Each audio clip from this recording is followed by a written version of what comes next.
Good evening, everybody. Thank you for being here today.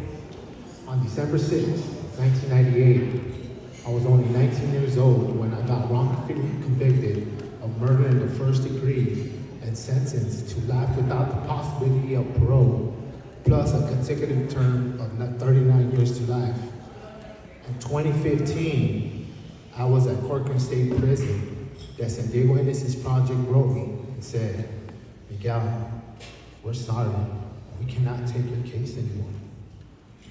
I was like, a witness did not want to cooperate, so they closed the door on me, like so many other organizations. Letter after letter, pen after pen, stamp after stamp, indigent envelope after indigent envelope. And finally, it felt like as if I was stranded in the middle of the ocean, hoping a plane, a boat will pass by to come rescue me, to take me to safety. But unfortunately, in my case, my voice wasn't being heard. You see the ocean paintings like that? That's the way I was, stranded in the middle of the ocean with no boat to rescue me.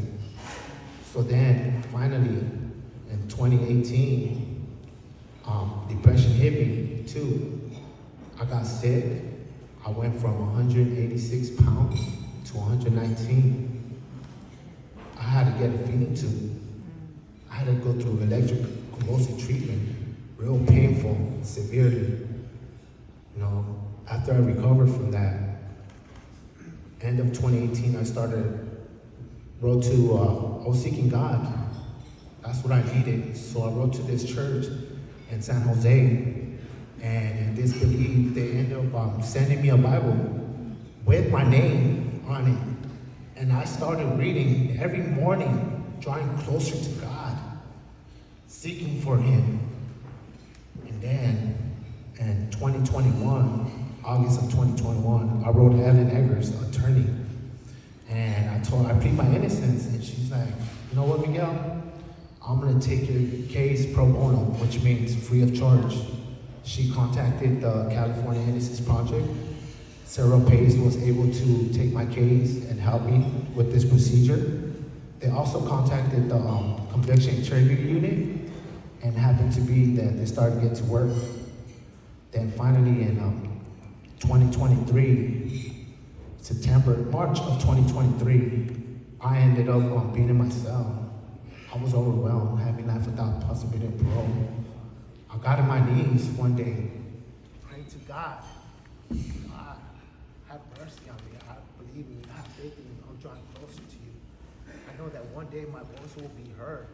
I know that one day you will make justice for me. I don't doubt you. My heart's as clean as snow."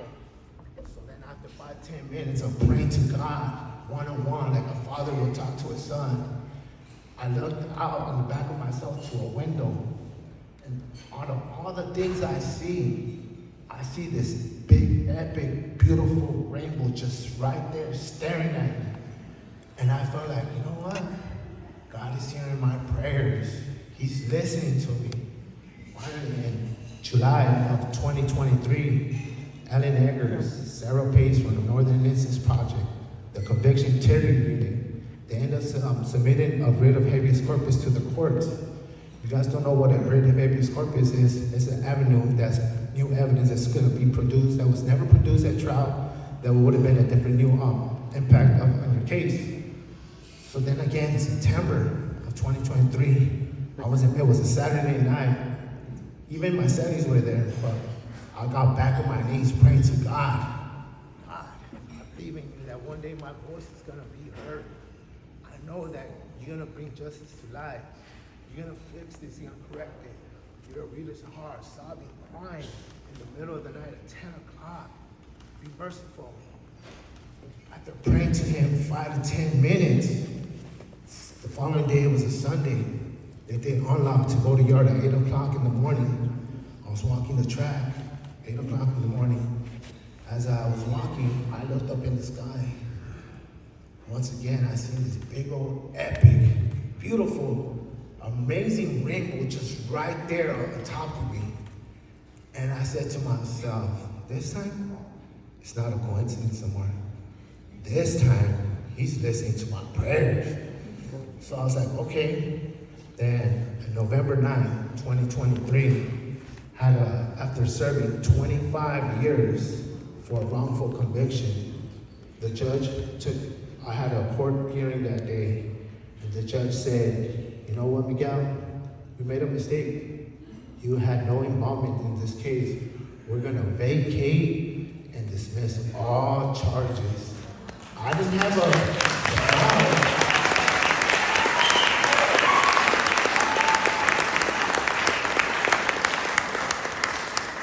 have a smile from coast to coast. I had a smile from continent to continent. I'll never forget. So that night, I was on top of my bunk. I had a 15-inch TV. It was 10 o'clock, and I was watching the Spanish show, Al Rojo Vivo. So it was in commercial times, right? So then, while I was flipping the channels, out of all the things I could possibly see, from screen to screen, I see this big old rainbow right there in front of me. I was like, wow. So to you that don't know what a rainbow is a promise that God will never flood the world. But to me, since I was seeking God to draw closer to Him, that was a promise to me that He had my back, that He was going to answer my prayers, and that He was going to get me from the bottom of the ocean where I was stranded to safety. And I ended up coming home on November 13, 2023. So what I'm trying to say is,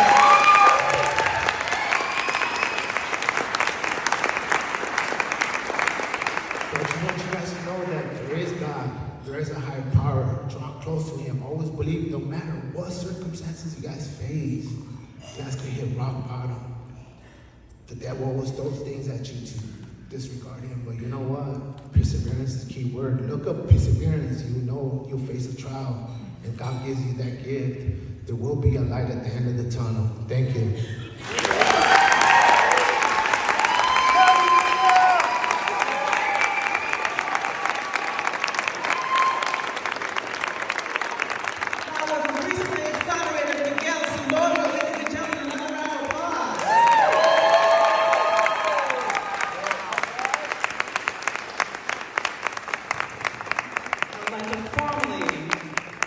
Thank you, and welcome you to the Northern California Innocence Project Annual Gala.